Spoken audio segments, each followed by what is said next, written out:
¿Qué tal? ¿Cómo están? Soy Carlos Lorenzana y en esta ocasión estamos en un número más, en un episodio más de Descifrando, donde vamos a hablar de un tema muy interesante con un amigo al que quiero muchísimo, a Esteban Carrera. Hoy vamos a hablar de tecnología aplicada a la política, de todo lo que está influyendo las inteligencias artificiales también en la sociedad. Ha estado con nosotros, por supuesto, en otros episodios, pero creo que hoy el mundo ha cambiado en los últimos 2, 3 años. Por eso le pedí que estuviera aquí con nosotros y nuevamente agradecerle que haya aceptado. Esteban, bienvenido a Descifrando. Me da muchísimo gusto tenerte aquí. Creo que va a ser un episodio en donde la tecnología va a estar más que presente y sobre todo los retos que tenemos, no solamente al utilizarla, sino cómo realmente está teniendo un impacto en el actuar diario del ciudadano, del electorado y sobre todo ver cuáles son los retos que tenemos hacia adelante. Esteban Carrera es futurólogo, vamos a hablar muy en ese sentido y creo que es uno de los mejores especialistas en el país, aquí en México, y estamos ante una autoridad sobre el tema. Bienvenido amigo nuevamente y creo que le vamos a dar para adelante de una vez ya calentando los motores, ¿no? Y a mí se me gustaría preguntarte, más bien hacer un poquito a remembranza de la última vez que estuvimos aquí contigo, y es la pandemia. No, en la pandemia pues desnudó no solamente el sistema de salud como tal, sino que creo que hubo también otro punto importante que fue esta parte de dejar al desnudo la desigualdad tecnológica que existe en el país y seguramente en Latinoamérica, ¿no? O sea, nos dimos cuenta que no tenemos la capacidad en los hogares, ¿no? Y eso reflejado en la parte de educación, donde los niños, a veces una familia solamente tiene una computadora, no había acceso en algunas ocasiones en internet, y eso claro que se había reflejado en la parte de la desigualdad tecnológica en las infancias. ¿Hay alguna lección de esto? ¿Crees que haya habido alguna lección de esto? Carlos, qué gusto estar aquí contigo, con todo el equipo. Muchas gracias por la invitación nuevamente. Y pues sí, la verdad es que pandemia nos cambia todo. Hay un mundo construido antes de pandemia y un mundo nuevo después de pandemia.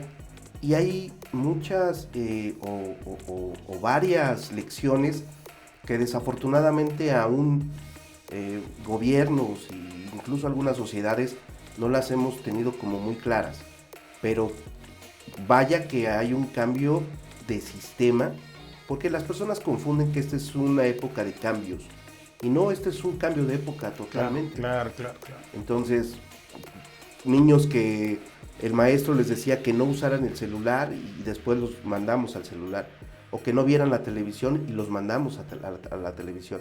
Ahora, vitupildeamos a la educación en línea hace 10 años, 15, tú recordarás que pues, no estaba ni bien visto estudiar algo en línea. 15 años después, 10 años después, es lo de hoy, modelos híbridos, corriendo hacia modelos en línea. Pero lo primero que nos dejó la pandemia es el gran distanciamiento social que tenemos, el gran vacío social, le llamo yo, de los que sí tienen y rápido podrían haber solventado esto y los que no tuvieron. Entonces tenías una computadora para 3, 4 chavales Sí, claro. en la casa, entonces eso complicaba todas las cosas. Y luego tenías la computadora del papá o la mamá que celosos por su información, su trabajo, entonces te das cuenta que este tema de la infraestructura era ponernos de acuerdo antes, pero bueno, nadie esperaba una pandemia. O hasta coincidían las horas de hacer un Zoom, tanto de la escuela como del papá o la mamá que trabajaban, y eso por supuesto complicaba más, ¿no? Entonces, ¿qué lección crees que si lo han tomado o no los gobiernos, esta parte que se dio en la pandemia, o solamente fue esta euforia, se vio este tema como de reflexión durante el tema de la pandemia, es decir, no, sí hay una desigualdad, pero terminó y pareciera que volvimos a ser exactamente los mismos que estaban en la pandemia? Esa puede ser mi apreciación. O si hay una lección que los gobiernos lo están tomando y decir, oye, esto no se puede dejar fuera de alguna política pública y esto tiene que estar totalmente incluido y lo que se dio en la pandemia tiene que subsanarse. Si hay o no hay ese punto. Hay una primera, déjame hacer tres ejemplos. El primero es, hay un juego rudo entre gobierno y sociedad. No aprendimos claro. En ese primer momento, no. Era como una moda, como una euforia, y después todos esperando y rogando regresar a la normalidad. Claro. Entonces, creo que en esas dos distancias, sociedad y gobierno, no quisimos hacer un pacto, no quisimos hacernos responsables. Segundo momento, el gobierno no ha comprendido justo este distanciamiento social, tanto de infraestructura e internet, como de capacidades tecnológicas de la población. Entonces ahí empieza a haber muchos problemas hacia el futuro. Y tres, la sociedad buscando cómo acomodarse en un contexto donde vamos a entrar a una era, propiamente cuarta revolución industrial, digitalizado, mecanizado y robotizado. Entonces, ya no es que quieras, o sea, sí lo teníamos que haber hecho antes. Entonces creo que hay una gran distorsión que no quisimos y no hemos querido todos adoptar, pero lo que es sin lugar a dudas abrumador es que estamos entrando a una economía y a un mundo totalmente digitalizado. Entonces, si los gobiernos no lo entendieron, ahora lo van a entender desafortunadamente de una manera muy rápida y muy sin planeación. Entonces vamos a tener que entrarle, como muchas veces le hemos entrado en México, e ir parchando. La sociedad esperando que el gobierno lo entienda y lo subsane, y entonces volvemos a hacer un hoyo. Y ambos esperando a que algo suceda para que nos vaya bien en el futuro. ¿Cuál es el principal problema de esto, Carlos? La gran lección de pandemia es que todo fue muy rápido. Y entonces estamos entrando en un momento y en una era de nanosegundos. Todo está siendo muy rápido. Entonces, tenías un teléfono, tardabas 2 años con él mientras se actualizaba y venía la siguiente versión. Y pasaron 2 años y no pasaba nada. Hoy pasan 6 meses y sí está pasando. Sí. Y tecnologías tan disruptivas como inteligencia artificial van a hacer que corramos demasiado rápido y no estuvimos preparados para ello. Por eso creo que sí tenemos muchos retos, sociedad, gobierno, en esta época y en este momento. Dicen que el Internet te trajo un cambio disruptivo en la historia como tal, ¿no? Ese cambio abrupto que se dio con la llegada del Internet, que por supuesto cambió la forma de vivir, ¿no? Y todo lo que conlleva, ¿no? El ámbito político, social, económico, todo eso, claro que lo marcó, ¿no? Dicen también algunos autores que el segundo cambio disruptivo que debe existir, ¿no?, en la historia de la humanidad es la llegada de la inteligencia artificial, ¿no? Por un lado fue el Internet y ahorita la llegada de la inteligencia artificial. ¿Qué nos puedes comentar de eso? Creo que todos tenemos que tener esta información de que inteligencia artificial tiene casi 80 años, o sea, no es nueva. Por allá de los 50, 60 del siglo pasado. Temas de datos, 50, 60 del siglo pasado. Es como el tema de la computación que empezó en los 40, 50, o el tema de los datos.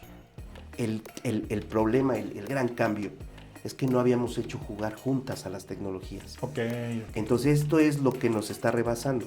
Tú le pones inteligencia artificial más blockchain, o le pones inteligencia artificial más machine learning, o le pones inteligencia artificial más data, entonces te da un nuevo, es como una fórmula química o médica. Exactamente. Entonces, creo que el gran tema es, sí, esta inteligencia artificial con estas tecnologías emergentes va a hacer el cambio más abrupto que tenemos. Porque yo creo que la pregunta que nos deberíamos hacer, y que le dejo a todo el público, seguramente ahí en algún momento contestándola, es si hasta aquí llegó el ser humano, si la creatividad del ser humano llegó hasta aquí.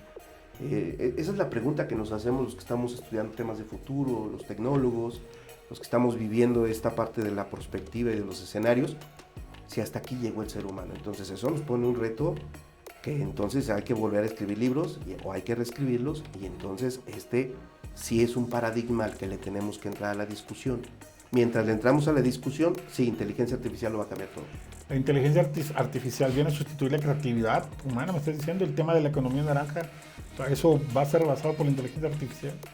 Primero es una herramienta. Claro. Después creemos que pudiera superar al humano. Y basta ver las notas de estos días, ¿no? No estoy hablando de algo que se piense al futuro. Ya lo estamos viviendo en estos días, donde se cree que inteligencia artificial sí va a superar la inteligencia humana. Estamos ahorita en inteligencia artificial generativa. Cuando lleguemos a inteligencia artificial general, entonces es cuando deberíamos de de ver esto que te estoy explicando, pero desafortunadamente nos debería de dar miedo hoy, y no cuando veamos inteligencia artificial general, que es la singularidad.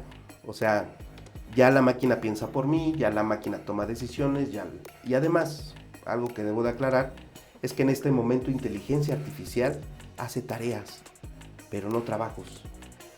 Por eso es que NVIDIA y su CEO de NVIDIA dice, a partir del 2025 lo que vamos a hacer es inteligencia artificial física.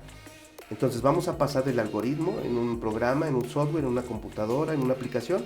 Ahora lo vamos a llevar a algo sólido, a algo físico, un robot.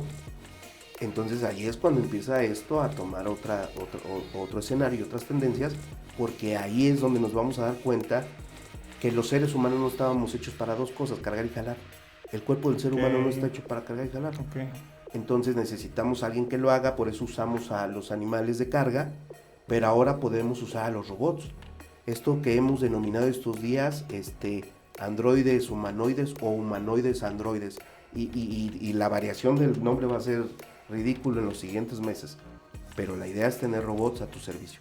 Entonces creo que ahí es cuando empieza inteligencia artificial general a verse ya como algo donde puede pintar, donde puede hacer una canción, donde puede hacer una obra, donde puede cuidar a los niños. Ahorita va a cuidar a los enfermos y a los ancianos.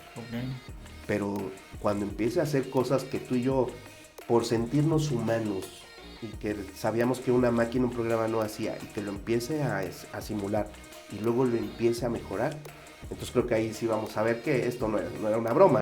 Oye, Esteban, antes se comentaba que ser analfabeta, cuando no sabías leer y escribir, ¿no? De ahí se vino este tema del alfabetismo digital, que era las personas no saben manejar una computadora o acceder a internet. El nuevo alfabetismo digital es referente a la utilización de la inteligencia artificial. Primero debe haber alfabetismo en datos, porque vas a vivir en una sociedad de datos. El gran tema es que si tú le preguntas a alguien ahorita cómo hacer un dato o cómo poderlo encontrarlo o mineralizarlo, entenderlo, pues la verdad es que todos entendemos los datos, pero no estamos entendiendo cómo.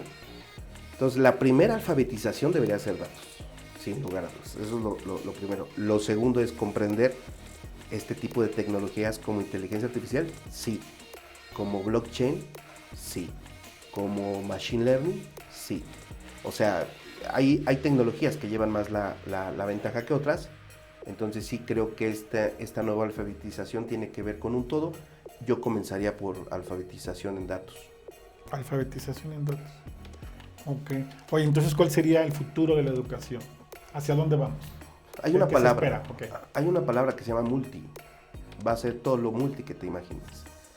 Multiplataformas, multimodal, multi estilos. Tú vas a poder incluso crear tu propia carrera. Es absurdo estudiar como hace 150 años.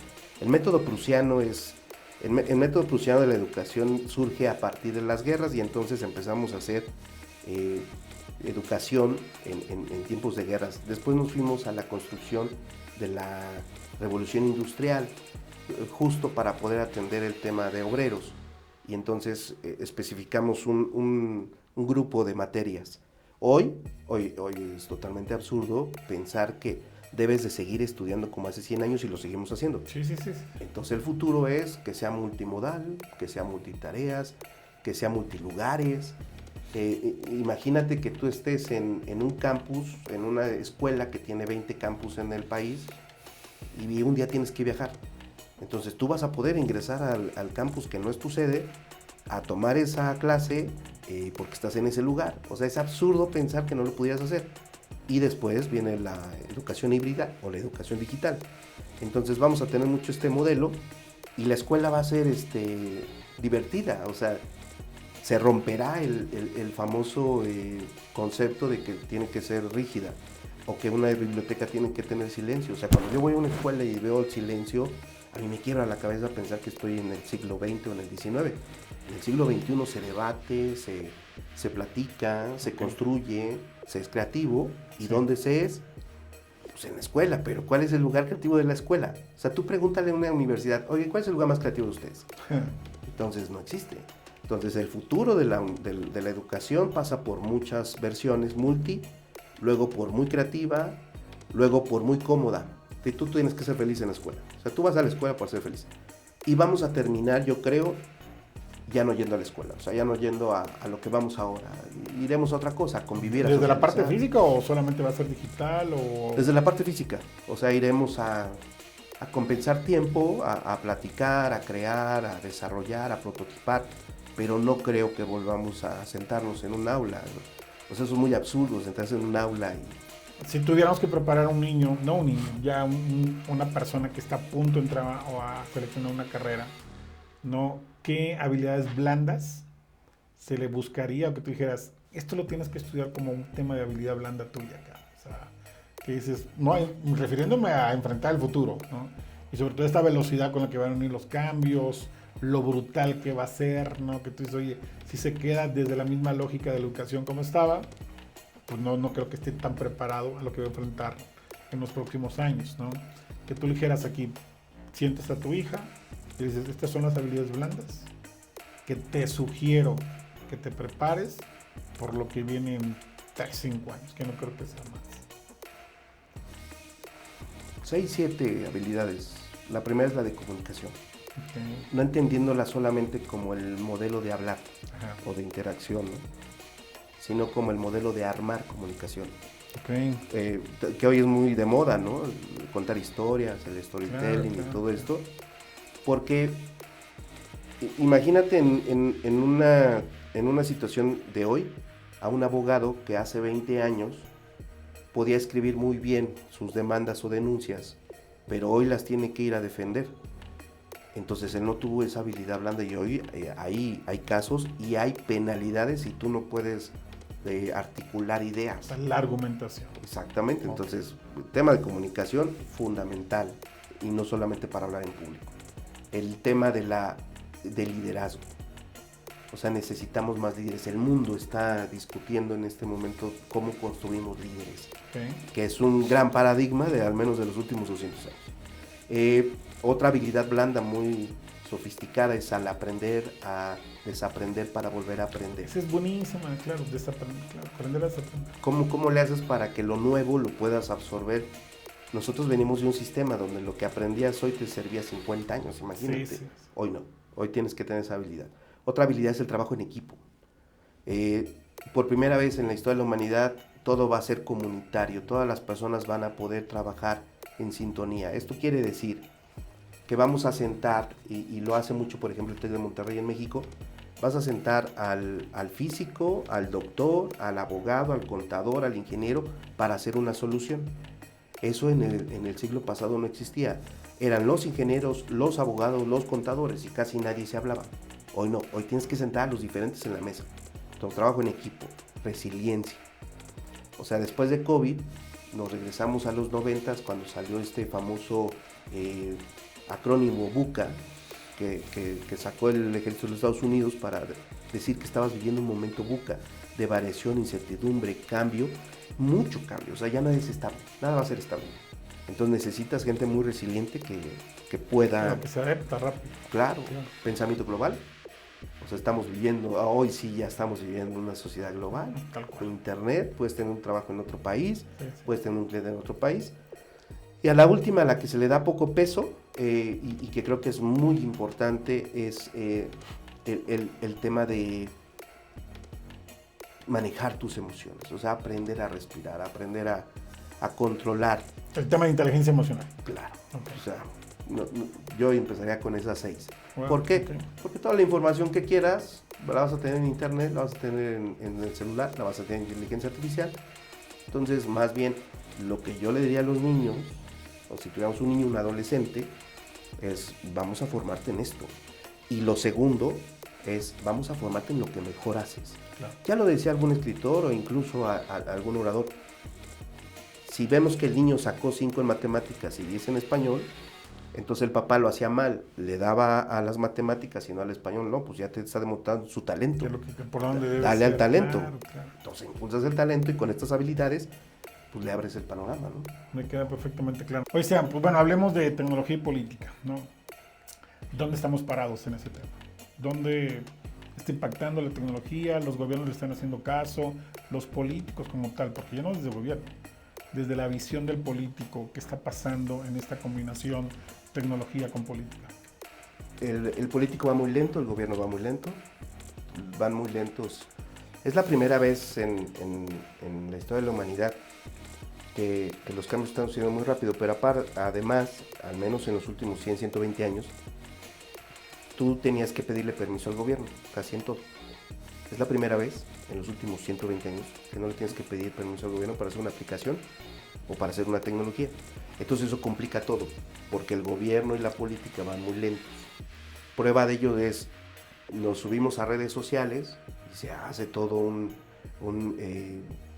movimiento y entonces empezamos a defender, pero eso era una caja solamente, o sea, era algo más. No era el todo. Claro. Entonces ahora imaginemos con el impacto que van a tener tecnologías exponenciales juntas, blockchain, inteligencia artificial, machine learning, realidad virtual aumentada, mixta o extendida, cuando llegue la computación cuántica, ahora lo ves con temas de nearshoring y entonces, oye, ¿cómo hacemos este tema para que los autos eléctricos carguen? Y ahora necesitamos más autos eléctricos y entonces te das cuenta que ya el tema ya está aquí. Ya no está por venir, sino que el tema ya está porque tienes una sociedad que tiene acceso inmediato a la información. Entonces sí va muy lento el gobierno, sí van muy lento los políticos y creo que son los grandes retos que vienen a partir de este sexenio casualmente. Inteligencia artificial el próximo año toma una fuerza brutal. Super brinco. Este año ya todo el mundo lo adoptamos en el mundo, hay una adopción mundial de inteligencia artificial que ya todo el mundo hablamos de inteligencia artificial. Sí. El año pasado no, ni el antepasado. Ya lo traemos en el WhatsApp. Pero a los siguientes años todo es sí, fake news, todo es contenidos, pero todo es también como vamos encontrando que estas tecnologías exponenciales van resolviendo problemas. Entonces, ¿dónde está el político tradicional? ¿Dónde está el político de hoy? ¿Y dónde están los políticos del futuro? O sea, sí hay un impacto y sí lo va a haber en los siguientes meses. Lo vamos a ver ahora con la nueva ola de inteligencia artificial a partir del próximo año. Oye, Seba, dentro de estas tecnologías, ¿el blockchain puede venir a ayudar al combate a la corrupción? Sí, cuando a mí me preguntan, oye, es que hay mucha corrupción o hay muchos problemas, tenemos una magnífica tecnología que se llama blockchain, que es este bloque, es una cadena de bloques, es una tecnología impenetrable, así como tu WhatsApp hasta cierto punto es impenetrable, pero esta es muy robusta, entonces no vas a necesitar seres humanos, porque ese es el otro gran tema. Claro. No vas a necesitar un ser humano en medio de la cadena. Entonces, claro que se puede combatir blockchain, claro. Ahora súmale, por ejemplo, un smart contract, donde ya no necesitas a alguien que te libere un contrato o un pago. Entonces, ese es el futuro, sí. Ese va a ser el futuro y lamentablemente sin personas en muchas áreas. Entonces, sí, es una tecnología que al final termina con la corrupción. Oye, ¿pudiéramos hablar de algunos ejemplos donde se está aplicando ya este tema muy avanzado de la tecnología, ya no en la política, sino en la parte de gobierno principalmente? China tiene todo controlado. Tú llegas a China y se escanea inmediatamente tu figura, te enseña la pantalla del avión a dónde vas, qué hotel vas a agarrar, te dice cuál es tu agenda. Si te mueves, estás monitoreado. Si escupes en la calle, si tiras un chicle, si tiras basura, todo está muy monitoreado. Entonces, la tecnología en vivo. Europa un poco lento porque más bien ellos se encargaron de regularizarla antes de hacerla y entonces ahora están viviendo un momento muy complejo, pero estamos viendo ejemplos muy claros en Gran Bretaña, en Francia, en Italia, donde imagínate que tú puedas llegar a un ministerio público y sea una inteligencia artificial quien te atienda, porque todo el mundo está enojado con los ministerios públicos. Okay, entonces... Nosotros estamos hablando de la reforma judicial, no, esa es una broma comparado con lo que viene, porque vas a poner inteligencias artificiales en vez de jueces o inteligencias artificiales en vez de servidores públicos y entonces vas a evitar la corrupción y ya se está haciendo en estos países y en Estados Unidos, bueno, al contrario, han tenido que apagarla, por ejemplo Filadelfia, porque escaneaba de una manera a los blancos y de otra manera a la gente de color, entonces estamos viviendo ya en muchos lugares cosas reales, sí. Ya transacciones de De minutos, sí, estamos ya entrando a economías de criptodivisas y Bitcoin es el mejor ejemplo, pero ahí viene todo El Salvador, ¿no? Que El Salvador dice, oye, pues bienvenidos. Entonces ya estamos, sí, ya hay muchos ejemplos de tecnologías exponenciales del día a día. Ok, oye, tengo dos grandes preguntas. Una es, ¿vamos a votar en algún momento, que está como ya muy marcada la tendencia que vaya a ser así, por robots? Vamos a elegir robots para que sean nuestras autoridades. Sí, robots y inteligencias artificiales. Ya lo hicieron en Rusia y ahora lo acaban de hacer en Japón. El asunto es que la gente no la agarró a broma, sí votó por ellos. Entonces, hay votaciones entre 20 y 50 mil votos. O sea, hay personas que dijeron, va, o sea, creo más en ti, inteligencia artificial, que en ti, humano. Pero eso tiene una raíz. Hoy tú le crees más al teléfono que al tipo que está a tu lado. O sea, si él te dice es a la derecha y tú dices, a ver, vela en el teléfono a ver si es cierto, sí. Confirmas que el humano te está dando y eso es brutal. Ahora llévalo al área pública. Entonces, si yo, inteligencia artificial, vendo un modelo, un avatar, de que voy a tener control, de que no vas a tener que pagar más, de que vamos a buscar cómo hacer más eficientes los servicios, la luz vas a gastar menos, vamos a quitar peajes, entonces ya no es tan ridículo. Y entonces le vamos a dar tanta fuerza a la tecnología, sí, va a haber un momento en que vamos a votar por robots, androides, o por inteligencias artificiales hechas con un avatar. Entonces ya hay ejemplos. Japón y Rusia, y ahí se los dejo tarea para que lo investiguen. Decían que dos puntos principales para que eso suceda es la eficiencia y la transparencia. ¿Coincides con él? Sí, claro, porque tú puedes engañarte a ti mismo todas las mañanas diciéndote qué guapo eres en el espejo. Eso no es engaño. o un amigo, amiga, ¿no? Pero no engañas al algoritmo. O sea, el algoritmo hoy tiene más datos que nadie, a través, sí, de nuestras redes sociales, pero a través también de los dispositivos electrónicos. ¿Tú crees que tú estás viendo la pantalla? No, la pantalla te está viendo a ti, te está razonando, te está conociendo. Imagínate cuánta información tiene Amazon o cuánta información tiene Meta nuestra. Cuando ya subiste a todos tus amigos, a tus hijos, a tus bebidas, tu comida, ¿ya? Todo. Y aparte le das permiso de rastrear tus fotos, tus gustos, tus recorridos, tus lugares que visitas. Entonces, claro que no lo hemos visto, pero hay un libro que es las 9 empresas que tienen el Switch en su mano. Hay 9 empresas en el mundo que tienen el Switch en su mano. O sea, nos podrían apagar esas 9 empresas en el siguiente minuto del mundo. Entonces, quiere decir que hay quien ya tiene todos estos datos, quien ya tiene todos estos algoritmos, quien ya nos tiene en una base. Y entonces, claro que vamos a tener muchos problemas con ello y no lo hemos visualizado ni como gobierno ni como sociedad. O sea, no, me queda claro que el tema de las tecnologías en política, claro que están siendo influyentes. Lo que se está viviendo en este momento en Venezuela, ¿no? Lo que estaba pasando de que Maduro desconecta su WhatsApp y le echa culpa a Instagram. O sea, claro que la injerencia de estas grandes plataformas sí tiene una repercusión en la política, ya no la política pública, la política de poder como tal. Sí, es un tema que hay que analizar con mucha prudencia. Esteban, la última pregunta, y aquí para no quitarte tu tiempo, para no afectar tu futuro. Oye, ¿vamos a votar en el celular? Sí. Va a llegar un momento que digamos, puta, agarro, saco, día de la elección y ya, voto. Este año está marcado por 2 tendencias. La primera es la inteligencia artificial, la segunda son las gafas. Entonces eso nos da ya una amplitud de lo que va a suceder en 4 o 5 años, que es con tu iris.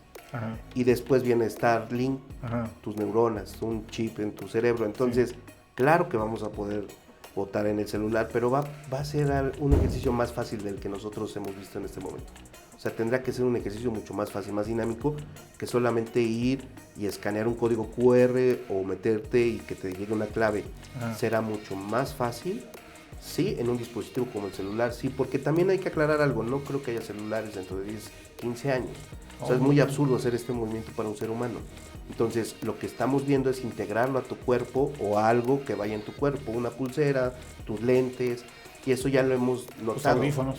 Ajá, sí. Empezamos con ¿te acuerdas cuando tecleábamos el celular? Después el touch, ahora sí, el iris, y entonces vamos a ver la neurona.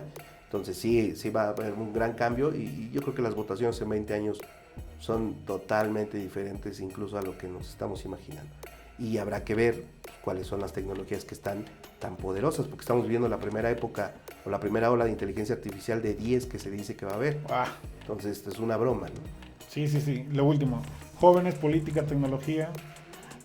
Yo creo que muchos influencers, mucho contenido. Es impresionante cómo la gente está consumiendo gran contenido, videos. Ojalá los jóvenes comprendan el gran momento que tienen para crear tecnología.